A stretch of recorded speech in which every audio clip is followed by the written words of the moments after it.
John Faulkner here with Chris Weatherman. Today we're going to talk about some of our personal signal kits that we keep in our bug out bags, trucks, on person, things like that. So we get a lot of requests with regards to signaling, and we wanted to show you kind of our system that we use and the multiple levels in redundancy and different formats that we have also. So let's get started with what we carry on our person for the most part, and that's really your cell phone. Phone. I mean, we all got one. Right here's mine. You know, and I think a lot of people go past this really quick. They do, because, and that's one of the things that aggravates me when we start talking prepping and survival and stuff. Like you said, everybody discounts that thing immediately because it won't survive an EMP. What are the odds of that occurring? Okay, you're more likely to need this for a personal emergency, be it even a car accident or you know, during hurricanes and stuff, bad weather. Like right now we're filming this, the Northeast is being buried in snow. I mean, it was snowing in Malibu yesterday. It was snowing in Vegas. So a lot of the country's dealing with snow. Down in Florida, we're dealing with a heat wave. Yeah. Suck it, y'all. But 88 degrees. Yeah, 88 degrees. But you know, this is going to work 99% of the time, you know, and it's a valuable, not only is it a signaling device, it's also an information tool. Right, and it's the most vast way to get a hold of people also. Yeah, we have a whole not special everybody has system a ham radio designed for that called 911. Yeah, but not everybody has a ham radio. No. Not everybody has, you know, this, that, or the other. Right. But almost everybody has a cell phone. Almost everybody on the planet has a cell phone. So you know, first part of everybody's signaling kit should be a cell phone. And so what I then say is a part of my signaling kit, and some people disagree, I don't care, you're wrong, is an external battery for your cell phone. Yeah, I agree with that. To keep that going as long as possible, because it's your best means of communication in most scenarios. It's your best reason for communication. So having an external battery to keep that phone going is a huge, and it works on other signals. Yeah, it'll charge anything. If you have a USB chargeable flashlight like the one in John's pocket, you know, and I have like 3 different versions of those. Yeah. One solar, one connects to my Goal Zero stuff, another one's just a straight USB. So yeah. So first step, cell phones. Yep. All right, second set, we'll go into ham radios here. Yeah, we'll talk radio. I mean, you know, because everybody likes ham radio. It's cool, it's sexy. That's why we always talk about it. But you know, ham radios for sure are a valuable tool, and I think everybody should have them. I think everybody should have their license, and I think everybody should know how to use them. You got your license yet? I'm working on it. There we go. But yeah, everybody should have ham radios. You know, even if you're not licensed, I'm not going to say get one and don't worry about it, because you will not understand how to work these things properly unless you actually use them. But if you're not transmitting, these are a great way to receive intelligence and signals. Obviously, we're talking about signals.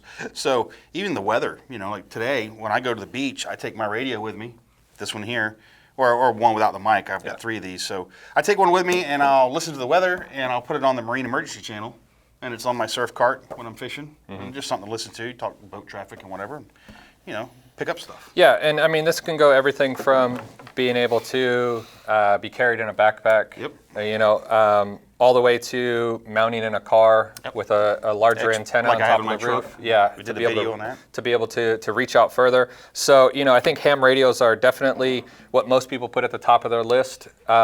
Make sure you have, you know, a longer antenna to get a little bit more range. Get rid of the rubber ducks. Yeah, I kept that on there just for reference. Right. You can see this is pretty much the same radio. Chris and I have the same radio.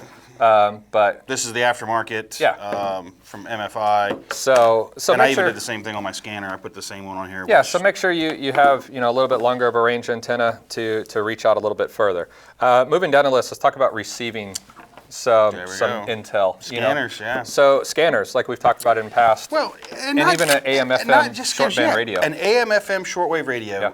This is a valuable tool. Like when Matthew came through at my house, we lost landline phone, cable TV, and internet. So forms of communication. All forms of communication. Yep. So I couldn't get on the internet to see what was going on. I couldn't watch TV to see what was going on. The only thing we had in the house were AM/FM radios and a ham radio, of course. So these are valuable tools. Everybody discounts this too, I think, very quickly. Yep. But this is still one of the broadest means of disseminating information. Yeah. You know, and everybody should have some kind of a radio. Yeah, AM channels can go a long distance. A long way. A long distance. So even if your state is having a huge issue, weather, something like that, you might still be able to pick up something from an outside state. Yeah, because and in an emergency too, you know, they'll crank those AM stations up to 500 watts or something, or 500,000 watts, and really be pushing some power out, and you'll still be able to get a signal. So, but just remember AM antennas, which this radio here has a port for the AM antenna. This is not the AM antenna, and AM signals are directional. So if you get a radio like this, which I have the AM antenna, make sure you get the AM antenna and learn how to use it. Again, it's another thing you got to know. Most people probably don't realize it's directional. Yeah. So you know, being able to receive information can be huge in SHTF situations. Absolutely. And SHTF situations vary from being stuck on the interstate for 16 hours, like I have before, to natural disaster, terrorist attack. Wildfires. I mean, the list, you know, like the people in California when the wildfires were really going strong out there, people were getting trapped behind the fire because they either waited too long to get out or didn't know which routes were open and they were driving into fire. And again, that's where listening to your radio will tell you, hey, don't go this way, go that way. Or if it floods, the same thing. You know, the local authorities will be putting out information for how you to get out of there. And you're only going to get that probably over radio. Sometimes text messages, but radio for sure. You know? Yeah, so that's electronic means of communication. Let's talk about some non-electronic means. Yeah, so we're talking signaling, and you know these are all designed to send signals. So some of the stuff I carry, and yes, this is a out-of-date smoke can, as are both of these flares, but these all work. We've launched all three of these Yes, from the same exact batches, and they still work just fine. Yeah, and I left one of these at my house. I put it in a bucket underwater for 2 months. It's fully submerged, and it lit off just fine. And these are expired by several years. I can't remember, 13. I think these went out in date in 2013. But the smokes work, and you can get these things cheap at gun shows and whatnot. This is a parachute flare. Let me demonstrate it. Okay. Inside. That's the best way. But no, these are great signals. You know, these things here, these are a German flare. They burn exceedingly bright. We've done a couple videos where you guys can see these things in them, and these put out massive amounts of orange smoke.